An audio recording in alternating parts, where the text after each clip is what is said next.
Is your banana like mine and it turns brown and doesn't last that long at your house? Well, maybe you're not storing your food in the proper place, or maybe you're storing it next to other foods that are causing it to ripen or spoil that much quicker. Food storage is an extremely important topic because you don't want to spend all of your hard earned money on food only to have it not last or for it to go bad. So, basic rule of thumb, of course, is wherever you purchase that food from in the grocery store, that's where you're going to store it in your home. So, of course, you buy stuff in the refrigerator in the frozen section, you can store it in those sections at home. If you're buying a shelf stable item, things that are on the aisles in your grocery store, then those are the things that can go in your pantry, on your kitchen counter, or elsewhere. No matter what, if you're storing these dry food products on the counter or in your kitchen, on a table, in a bowl, wherever, you want to make sure that you're keeping those items away from moisture or heat. So you don't want to have a bowl of fruit right next to your oven. You don't want to store your bag of potatoes underneath your sink or down in your basement or cellar if there's a moisture issue down there, because that is what can cause spoilage and your food not to last as long. There are also certain foods that produce a gas called ethylene gas. And it's extremely important to make sure that you're not storing these foods next to other products that are sensitive to that gas. So we have information at the extension office that we can give you that tells you which fruits and veggies are ethylene sensitive and which ones are ethylene producers. So for an example, my banana is both a producer of ethylene as well as it's sensitive to others that give off ethylene. So if you have a fruit bowl at your house and you always have apples and your bananas are always turning brown very quickly, then it's because your apples produce ethylene and they give off that gas, which causes your foods near it to ripen and deteriorate and spoil that much quicker. So you want to store these in two different areas.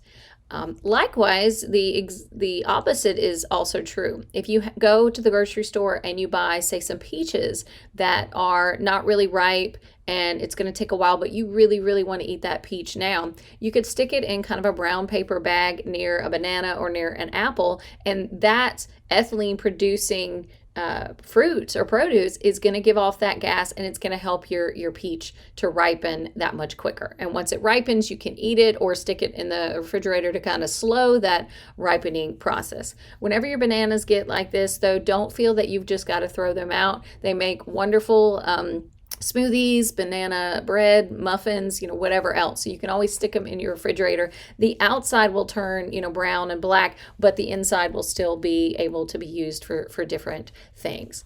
Also, we are always concerned about food safety, and we want to make sure that you're storing the proper foods in your refrigerator, but also that you're not storing it next to other foods that you don't need to. So in addition to the gas, you also want to make sure that you're storing your raw and your ready-to-eat products separately.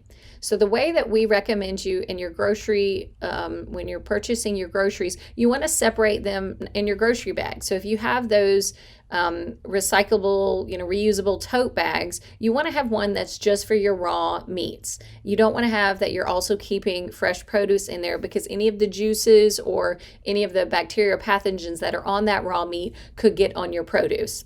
And oftentimes, depending on what produce it is, we don't cook it. So we're eating whatever bacteria is on that, because just rinsing it off in the sink is not going to do it. We don't want you cleaning your produce with any type of chemicals, because that can cause chemical contamination.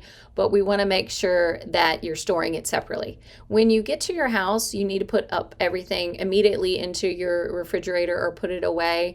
In the refrigerator, we do it based upon the cook temperature of the food. So your ready to eat foods need to be stored at the top, because you're not cooking those most of the time.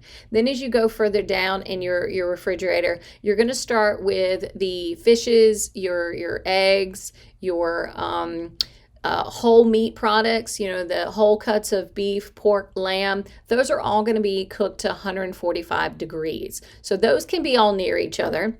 And then you want to keep the ground meats in a separate place as well, because those get cooked to a higher temperature of 165. And the food that you want in the very bottom of your refrigerator is your poultry products. Those have could possibly have salmonella, and in order to kill salmonella, you have to cook it to 165 degrees. So it's really important to make sure you aren't storing your poultry up here, and then you're storing, say, fish underneath it, and any juices might fall down or drip or whatever else from the poultry onto the fish, because you're not going to cook the fish that to that high of a temperature. How do you know if you cooked it to the correct temperature? Well, you need a food thermometer. You can get a simple one at the grocery store. It just has a dial on it, and these are about $5 or so. If you want a digital one that just has the readout of it, those are just a couple of bucks more. I think I went to the grocery store the other day, and one was like $5, one was $8. So just for a couple of dollars, it's extremely important to have a food thermometer on hand, because that is the only way that you can truly know if your food is cooked to the right temperature. So don't forget to get that food thermometer, to make sure you're putting your groceries away as soon as you get home, that you're storing products in the proper place, away from moisture, away from heat, and that you're also learning which produce has ethylene gas and which ones need to be separated as well. One of the other foods that we recommend that you keep away is potatoes.